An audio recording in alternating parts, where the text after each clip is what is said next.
에베소서 6장 1절에서 3절 말씀 시작. 자녀들아, 주 안에서 너희 부모에게 순종하라.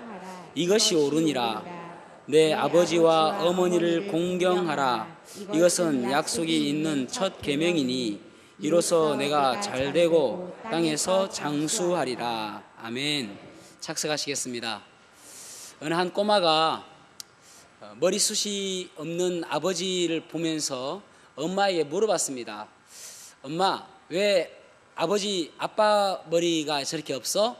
하니까 그 엄마가 대답하기를 아버지는 머리가 너무 좋으셔가지고 많은 생각을 하다 보니까 머리가 빠진 것이란다. 그렇게 이야기를 했습니다. 그러니까 이 꼬마가 하는 이야기가, 그런데 엄마는 머리숱이 많아? 자녀들을 키우기가 그렇게 쉽지는 않습니다. 어려움이 있죠. 근데 성경에서 어떤 형통할 수 있는 길, 성공할 수 있는 길, 그 길을 가르쳐 주셨습니다. 그래서 어떻게 하면 잘 살 수 있고, 어떻게 하면 성공할 수 있고, 어떻게 하면 형통한 길을 갈 수 있는지를 가르쳐 주고 있단 말이죠. 때로는 기도할 때에 형통할 것이라고 말씀하기도 하고, 여호수아 1장 8절에 보면은 이 율법책을 내 입에서 떠나지 말게 하며 주야로 그것을 묵상하여 그 가운데 기록한 대로 다 지켜 행하라. 그리하면 내 길이 평탄하게 될 것이라. 내가 형통하리라. 그렇게 말씀하셨어요. 그래서 주님의 말씀을 잘 듣고 행하면은 또 형통할 것이라고 말씀하고 있습니다. 때로는 성전을 사랑하면은 형통할 것이라 이렇게 말씀하고 있습니다. 그래서 대부분 형통에 대해서, 하나님의 관계에서 형통에 대해서 이야기하는데, 사람과의 관계에서 형통할 수 있는 길을 오늘 본문의 말씀에서 말씀하고 있습니다. 부모를 공경하라는 것이죠. 그러면 네가 형통할 것이다 라고 말씀하고 있습니다. 출애굽기 20장 12절에 보면은 내 부모를 공경하라. 그리하면 내 하나님 여호와가 내게 준 땅에서 내 생명이 길리라. 아멘. 성경에 보면은 룻이라는 여인이 나오죠. 그 룻과 오르바라는 며느리가 있고 나오미라는 시어머니가 있습니다. 전쟁통에 이제 다 남편을 잃습니다. 그래서 새 과부가 살게 되어지죠. 너무나도 살기 힘들어서 시어머니 나오미가 며느리 2명을 앉혀놓고 이야기합니다. 나는 이제 고향 땅으로 돌아가려고 한다. 너희들도 고향으로 가서 살아라 라고 이야기합니다. 그러자 오르바는 내 어머니 하고 갔어요. 그런데 룻은 어머니에게 이야기하기를, 아니 제가 어디를 갑니까? 라고 하면서 어머니의 백성이 나의 백성이 되고 어머니의 하나님이 나의 하나님이 되며 어머니가 죽으시는 곳에서 나도 죽겠습니다. 그렇게 이야기하면서 어머니를 따라 나섭니다. 그래가지고 어머니를 봉양하는데, 이제 뭐가 있습니까? 그러니까 추수하고 남은 그 이삭, 그 떨어진 이삭을 주워서 와서 어머니를 봉양하게 되어지죠. 그 어머니를 봉양하는, 어머니를 공경하는 그 모습을 하나님께서 축복하셔서 결국은 다윗의 증조모가 되어지고, 마태복음 1장에 보면은 예수 그리스도의 계보에 대해서 나오는데 거기에 4명의 여인이 나오는데 그 4명의 여인 중에 한 명이 등장하는 이 여성이 바로 룻이라는 여인입니다. 하나님께서 결국은 축복해 주시는 것을 보게 되어지죠. 그 요한복음 19장 26절에서 27절에 보면은 예수님께서 십자가에 달려 돌아가시면서 십자가상에서 하시는 말씀입니다. 26절요. 예수께서 자기의 어머니와 사랑하시는 제자가 곁에 서 있는 것을 보시고 자기 어머니께 말씀하시되 여자여 보소서 아들이니이다 하시고 또 그 제자에게 이르시되 보라 내 어머니라 하시매 그때부터 그 제자가 자기 집에 모시니라. 그러니까 예수님께서 십자가에 달려 돌아가시면서 그래도 자기를 어릴 때에 키워주신 그 육신의 어머니가 걱정이 되는 거예요. 그래서 그 십자가 밑에 있는 자기의 제자 요한에게 자기 어머니를 부탁하는 내용입니다. 그래서 이제 그 전승에 의하면은 마리아가 90세까지 살았다고 이야기해요. 그러면은 그 당시에 보통 15세에서 18세 사이에 결혼을 했다고 합니다. 그러면 예수님께서 33세에 돌아가셨으니까 15세에서 8세라고 한다면 33세 같으면 50대 중반이 되겠죠. 그때에 예수님께서 돌아가실 때에 마리아의 나이가 50대 중반입니다. 50대 초반입니다. 그러면은 90세까지 사셨다면은 거의 40년간을 살게 되는 것이죠. 그 당시에 요한의 나이가 20대 중반이라고 이야기합니다. 그러면은 40년간을 그 어머니를 자기 어머니처럼 잘 모셨어요. 그래서 65세까지, 그의 나이 65세까지 이 마리아를 잘 모신 거예요. 생각해 보십시오. 요한은 예수님의 제자입니다. 그 당시에 예수님의 12제자면은 많은 사람들이 예수님을 믿었을 때에 초대교회의 지도자들도 되었고 많은 사람들이 칭송하고 따르는 그런 유명한 사람이 될 수가 있었습니다. 그럼에도 불구하고 그는 그저 그 어머니를 모시는 일에 전념하였던 것이죠. 그래서 잘 나타나지 않습니다. 무슨 일을 했는지 잘 나타나지 않아요. 좀 한심스럽지 않겠습니까? 내가 이러려고 예수님 믿었나 하는 생각도 들겠지요. 그런데 예수님께서는 그 요한을 그대로 내버려 두지 아니하시고 축복해 주셔서, 그리고 예수님의 어머니를 다 모시고 나서 그가 쓴 성경이 요한복음이고요. 그 다음에 요한 1서, 2서, 3서를 쓰고 요한계시록을 쓰고, 결국은 오래도록 이제 요한계시록 쓸 때는 유배당에서 쓴 것이니까요. 아주 장수하게 되어지는 축복을 누리는 것을 우리가 보게 되어집니다. 그가 그 예수님의 가르침을 잘 깨닫고 그 어머니를 잘 모시면서 그 사랑을 깨닫게 되어지는 것이죠. 그래서 이 요한의 별명이 사랑입니다. 사랑의 사도 요한입니다. 그래서 요한 1서에 보면은 요한 1서 3장 18절, 자녀들아 우리가 말과 혀로만 사랑하지 말고 행함과 진실함으로 하자.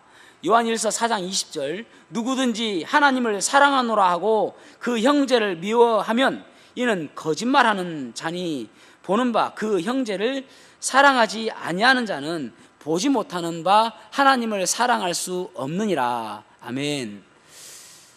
이러한 사랑의 말을 할 정도의 사도가 된 것입니다. 사랑하는 성도 여러분, 저는 오늘 어버이날을 맞이해서 참 저도 못하는 부분이 참 많습니다. 저도 참 부끄러운 부분이 많습니다. 그럼에도 불구하고 목사이기에 또 전해야 되고, 또 저도 그 가운데서 회개하고 돌이키려고 하는 마음이 있습니다. 오늘 본문의 말씀을 가지고 내 부모를 공경하라 라는 제목으로 말씀을 나누겠습니다. 말씀이 은혜가 되시기를 바랍니다. 첫 번째로는 부모님의 권위를 인정해 드려야 합니다.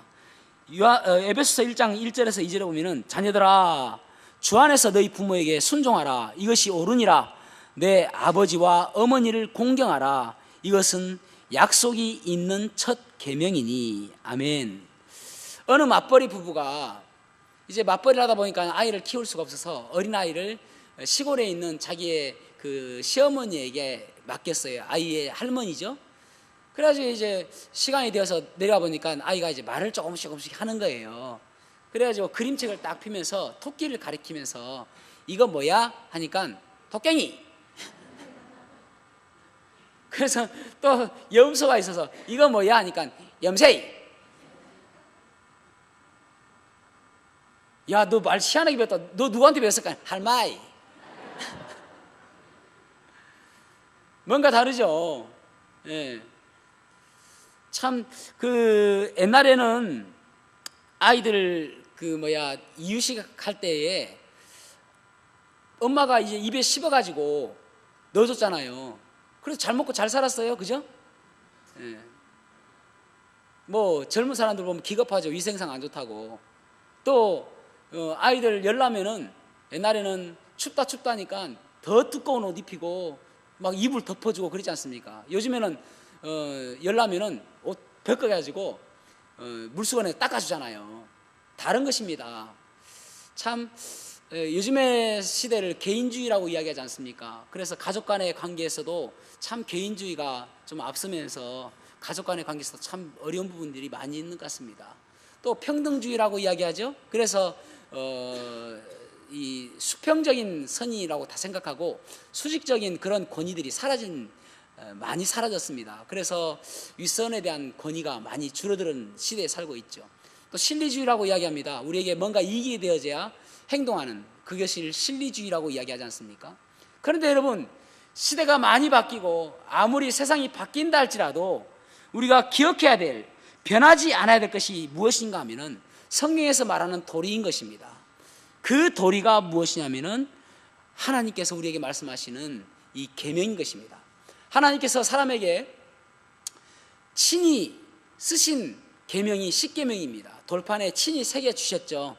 그런데 그 돌판에 새겨 주신 계명 가운데 네 번째 계명까지는 하나님과의 관계이고, 다섯 번째부터 열 번째까지 여섯 가지 계명은 사람과의 관계의 계명입니다. 그런데 사람과의 관계 속에서 첫 번째 계명이 내 부모를 공경하라입니다.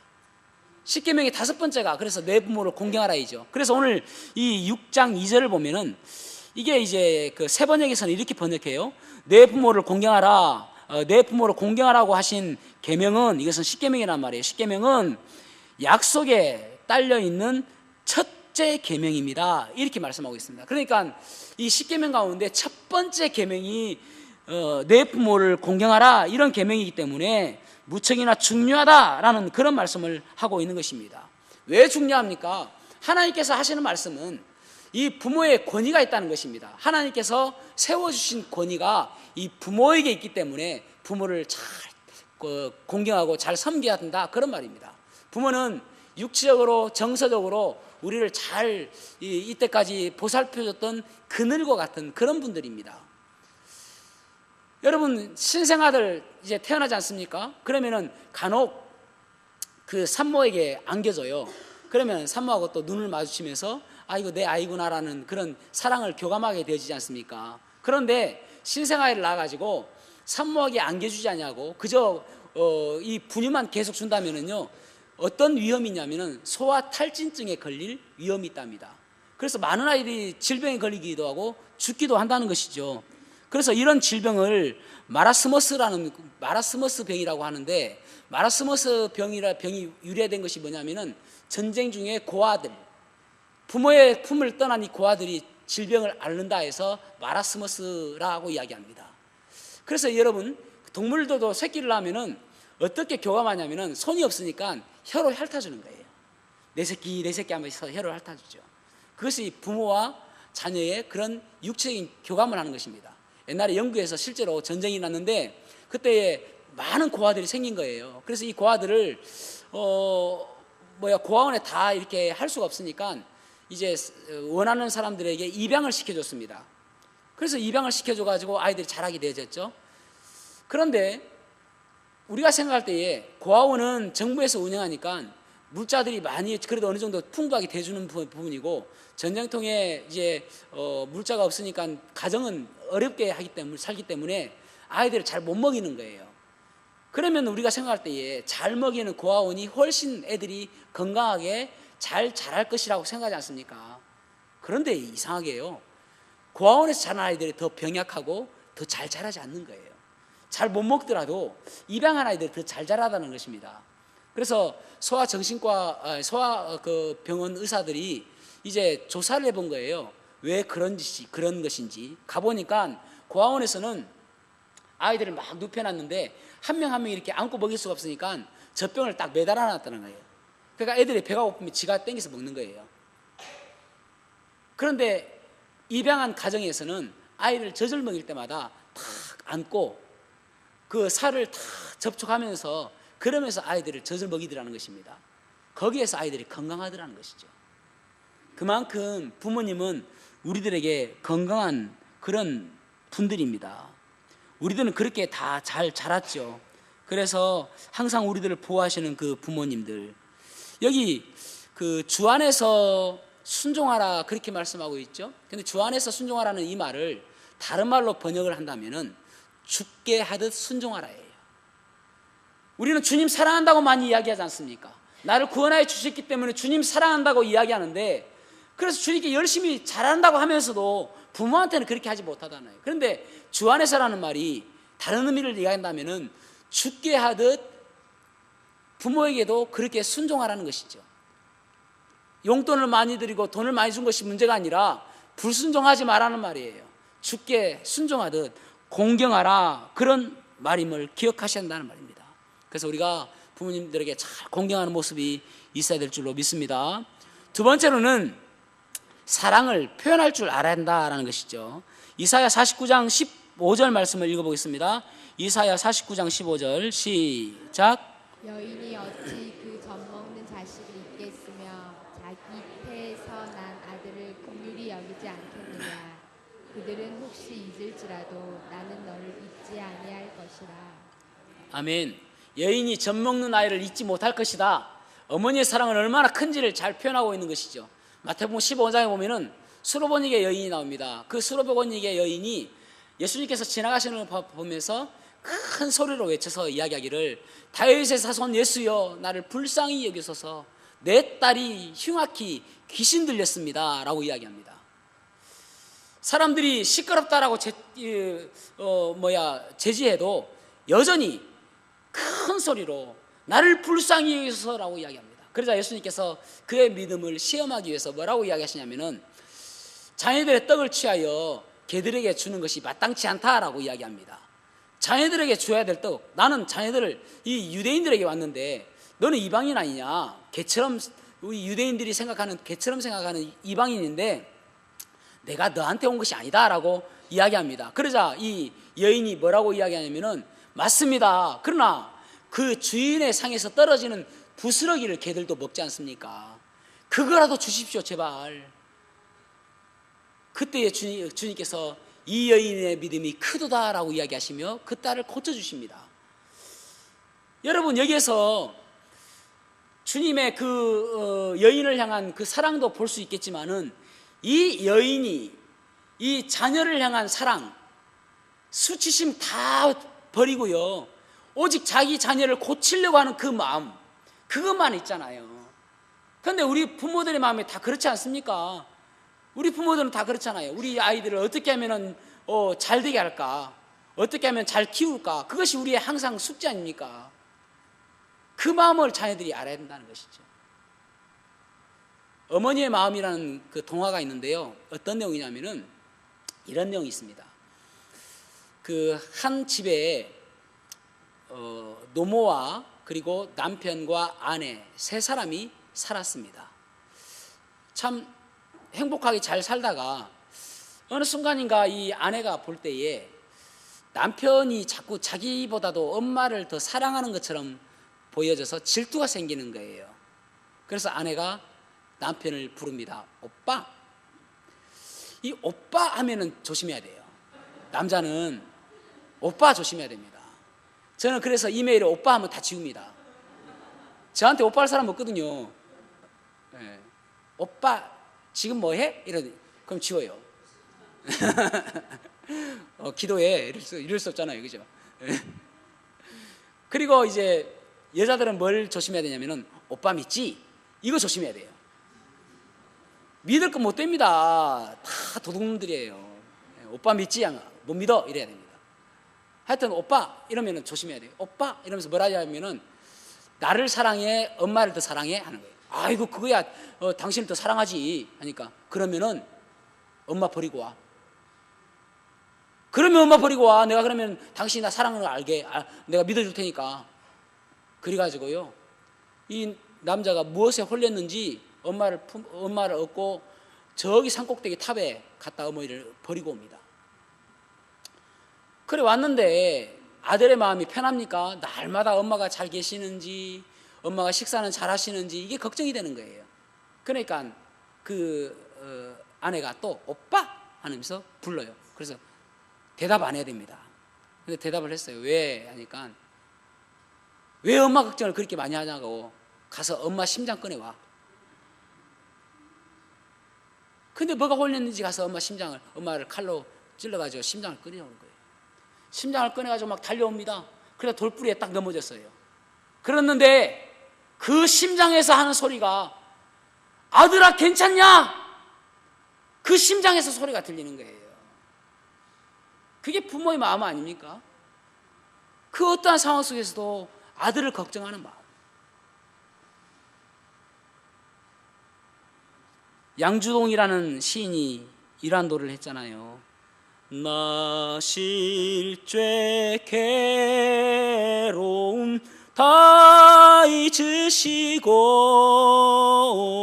기르실 제 밤낮으로 애쓰는 마음 진 자리 마른 자리 가라니시며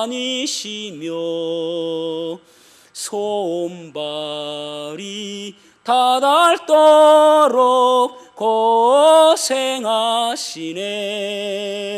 하늘 아래 그 무엇이 넓다 하리요 어머님의 희생은 가엾어라. 어머니 마음은 그렇잖아요. 진자리 마른 자리 날마다 갈아주시고. 그래서 잠언 23장 25절에 보면은 내 부모를 즐겁게 하며 너 낳은 어미를 기쁘게 하라 그렇게 말씀하고 있습니다. 참 제가 지난 어버이날 때 참 부끄러웠습니다. 그래서 제가 회개했는데요, 저희 어버이날 때에 우리 아이들이 그 선물을 줬어요. 그 발 안마기, 발 마사지 하는 거 있잖아요. 그 전에도 저도 이제 그걸 사고 싶은 마음이 있었는데 좀 비싸서 못 샀거든요. 근데 얘들이 돈을 모아가지고 발 마사지기 사고 꽃도 주고 이제 그 전날에 다 끝났습니다. 그게. 그래가지고 이제 참 감사한 마음이 있었는데 5월 8일 날 돼가지고 그래도 그죠? 5월 8일 날 또 이제 문자라도 올 줄 알았어. 그 전날 다 끝났어요. 감사하다고 다 끝났어요. 그래서 5월 8일 날 돼가지고 제가 전화기를 제 손에서 놓지를 않았습니다. 문자나 카톡이 오겠지. 계속 뚫어지게. 근데 안 오는 거예요. 그래서 제가 저녁에 가가지고 우리 아이들한테 그랬어요. 야, 그래도 너희들 내가 그 문자라도 카톡이라도 좀 그런 표현을 좀 해야 되지 않겠느냐라고 하니까 아버지한테 배웠어요 하는 거예요. 그게 엄청 충격이었어요.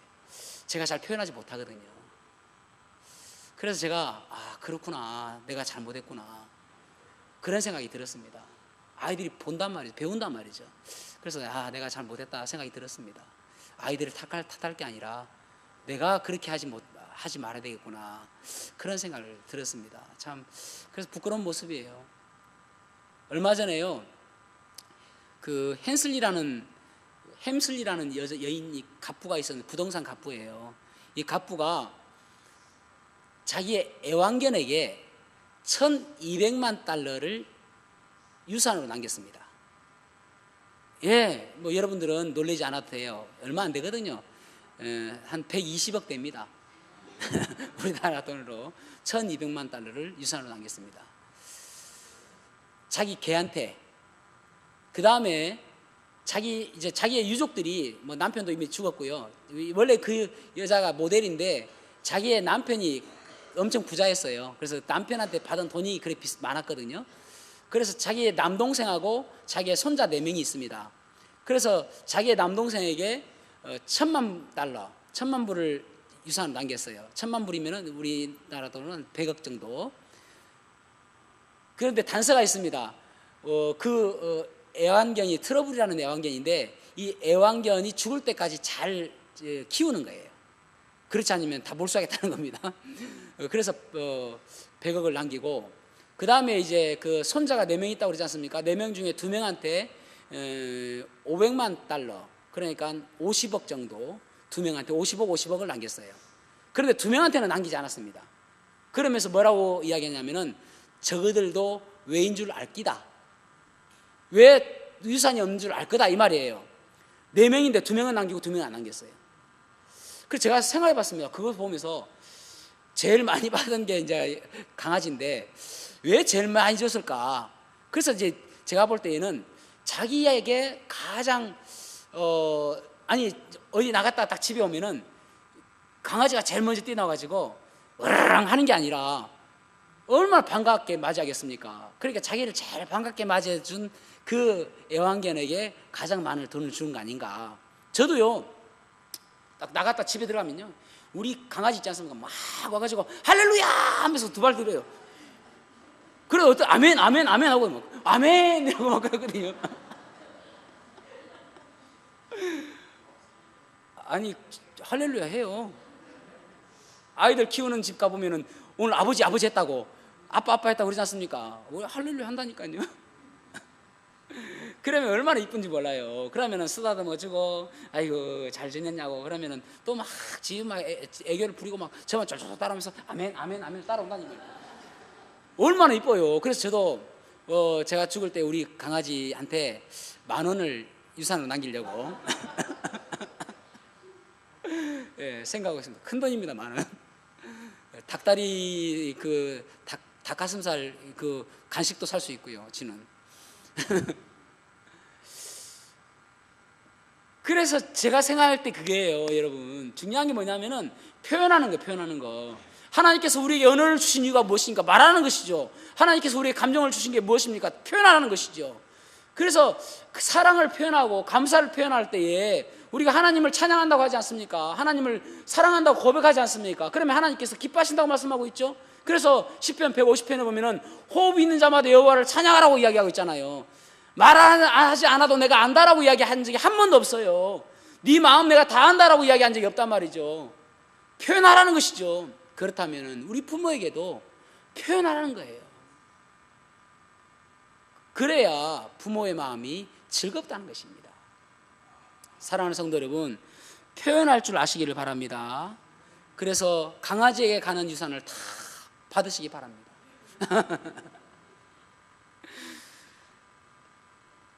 마지막으로 세 번째로는 내 속의 상처를 하나님의 사랑으로 녹여야 된다는 것이죠. 자, 아까 읽었던 이사야 49장 15절 16절 말씀을 다시 한번 읽어보겠습니다.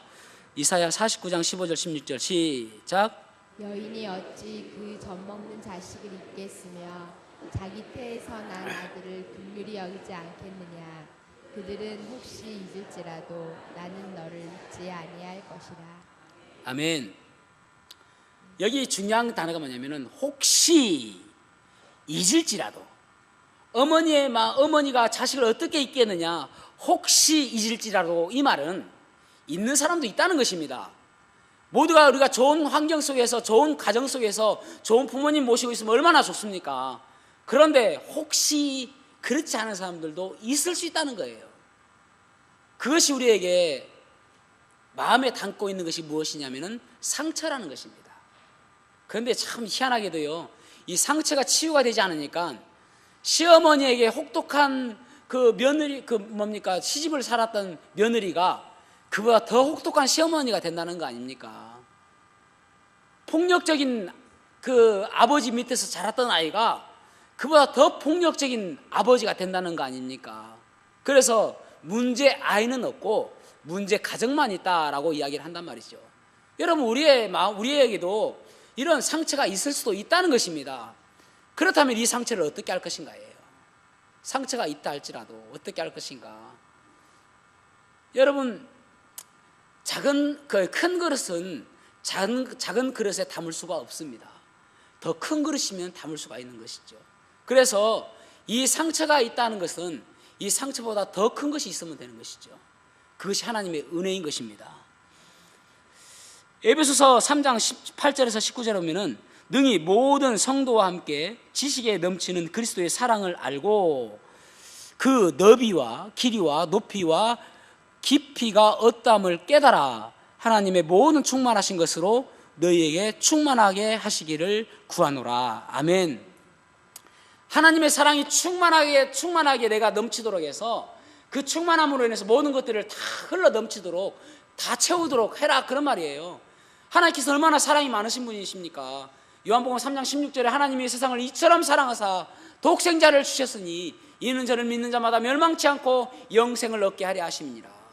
워치만이라는 중국인 전도자가 있었습니다. 이 워치만이는 어느 날 이제 바울의 그 육체의 가시를 바울이 하나님께 빼달라고 기도하는데 하나님께서 내 은혜가 네게 족하다 그렇게 이야기했다 하지 않습니까? 그래서 그 하나님의 은혜가 족하다는 것이 무엇을 의미하는가 깊이 묵상하며 기도하는데 하나님께서 환상을 보여주셨어요. 배가 이렇게 가는데 암초가 있습니다. 그 암초를 보고 하나님께 기도해요. 하나님, 이 암초를 지나갈 수 있도록 도와주십시오라고 하는데, 하나님께서 이 워치만에게 물어보세요. 한 가지는 이 암초를 치워줄까? 또 하나는 물이 더 이렇게 불어나서 이 암초 위로 배가 지나가게 할까? 그래서 워치만이가 물이 넘쳐서 암초 위로 지나가게 해주십시오라고 이야기합니다. 그래서 결국은 이 암초 위를 지나가게 되는 거예요. 그것을 보면서 그렇지, 그 어떠한 고난과 어떠한 역경이 있다 할지라도, 어떠한 상처가 있다 할지라도 하나님의 은혜가 더 크면은 그것이 문제가 되지 않구나. 어떤 목사님이요, 입술에 그 상처가 이렇게 입술이 불어 터져가지고 자기 교회 집사님이 의사인데 그곳에 가본 거예요. 그래서 집사님한테 물어보니까 왜 그렇습니까? 하니까 바이러스 때문에 그렇다는 것입니다. 이것을 포진이라고 이야기한대요. 이 바이러스 때문에 그렇다 이러니까 이 목사님이 그러면 바이러스를 죽일 수 있는 약을 주세요 한 거예요. 그러니까 의사 선생님이 뭐라냐면은 이 바이러스를 죽이는 것은 청산가리나 그런 독약들 있잖아요. 예. 양잿물, 그런 것들이 바이러스 죽일 수 있습니다. 그러면 어떻게 해야 됩니까? 하니까 바이러스를 죽이는 게 아니라 내 몸을 더욱 건강하게 해서 이 바이러스가 활동하지 않도록 하는 것이 내가 할 수 있는 일입니다. 그러더라는 것이. 결국은 내 몸이 더 건강해지도록 해서 이 바이러스가 활동하지 않도록. 여러분, 우리가 못을 저기 그 벽에 박았다가 빼지 않습니까? 못 보이죠? 그런데 몸만 집중하고 있으면 못이 보이잖아요. 그런데 그 다른 것들, 그 옆에 더 화려한 것들이 있다든지, 그 옆에 꽃이 있다든지, 그걸 바라보면 못은 보이지 않습니다. 그러니까 내 상처가 보이지 않게 하기 위해서는 그리스도의 사랑, 나를 향하신 주님의 사랑이 얼마나 큰지 그걸 깨닫게 되어지면은 상처는 자연스럽게 녹아가신다는 것입니다. 더 집중해야 될 것이 무엇인가? 그리스도께서 나를 향하신 그 사랑, 그 바라보는 것이죠. 아니, 우리는 누구나 다 좋은 가정에 태어나고 싶죠. 그러나 그렇지 않을 수도 있잖아요. 그것이 상처가 되어서는 안 되는 것입니다. 나를 향하신 그리스도의 사랑이 얼마나 큰지, 너를 내 손바닥에 새겼다라는 말은 손바닥을 칼로 도려냈다는 것입니다. 그러면은 여러분, 손바닥을 칼로 새겼다고 이름을 박종기라고 새겼어요, 칼로. 그러면은 낫는다고 해서 없어집니까? 흉터가 그대로 남아있잖아요. 그러면서 기억한다는 거예요. 내가 너를 기억하겠다는 것입니다. 그것이 하나님의 사랑이에요. 그 어떠한 일에서도 내가 너를 생각하고 너와 함께하고 너를 지켜주겠다. 이것이 하나님의 사랑인 것입니다. 그 사랑을 깨닫게 되어지고 그 사랑을 회복하게 되어지면은 상처는 아무것도 아닌 거예요. 그래서 상처에 주목하지 않는 인생이 되어지게 되는 것입니다. 그래서 기도하셔야 되죠. 하나님, 내가 상처에 주목하지 아니하고 하나님의 은혜, 하나님의 사랑에 더욱더 주목하는 인생 될 수 있도록 도와주십시오. 그래서 그 상처가 더 이상 상처가 되지 않도록 도와주십시오. 그렇게 기도하셔야 되는 것입니다. 사랑하는 성도 여러분, 어버이날입니다. 그 무엇보다도 우리는 부모님의 사랑에 감사하는 삶을 살아야 됩니다. 또 우리는 좋은 자녀의 좋은 부모가 되어야 되겠죠. 한 가지 이야기만 하고 마치겠습니다. 82세 된 노인과 45세 된 아들이 있었습니다. 이 82세 된 노인은 치매에 걸렸어요. 그런데 어느 날 거실에 이 부자가 앉아 있는데 창가에 까마귀 한 마리가 딱 앉아 있는 거예요. 그래서 이 치매에 걸린 아버지가 저게 뭐야? 라고 했습니다. 그래서 아들이 까마귀예요 했습니다. 조금 더 시간이 지나서 또 아버지가 저게 뭐야? 하는 거예요. 까마귀예요, 까마귀. 또 시간이 좀 지났는데 저게 뭐야? 하는 거예요. 이거 아버지, 까마귀라니까요. 또 시간이 지났어요. 네 번째도 물어봅니다. 저게 뭐야? 천진난만하게 또 물어보죠. 그러자 이 아들이, 아버지, 저것도 모르세요. 까마귀예요, 까마귀, 까마귀.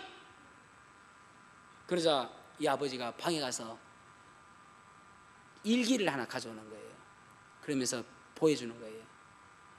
그 일기의 내용은 이 45세 된 아들이 3살 때에 이제 첫 말을 배울 때에 창가에 까마귀가 딱 있는 거예요.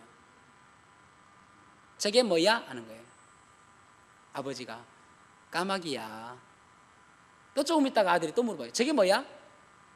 까마귀야. 무려 23번 물어봤는데 나는 내 아들이 너무나도 귀여워서 23번 동안이나 까마귀라고 대답해주며 너무나도 기뻤단다 라고 적어놓은 거예요. 참 우리의 모습이 아닌가, 참 저도 부끄럽다는 생각이 든다니까요. 그래서 참 우리가 좋은 자녀가 되어야 될 것 같습니다. 에베소서 6장 3절에 그렇게 말씀하고 있잖아요. 이는 네가 잘 되고 땅에서 장수하리라. 부모를 공경하는 사람에게 주시는 하나님의 축복입니다. 부모님의 권위를 인정해 드리고 또 부모님의 사랑을 잘 표현하며 또 혹 상처가 있다 할지라도 하나님의 크신 사랑으로 녹여가는 그러한 저와 여러분이 되시기를 주님의 이름으로 축복합니다.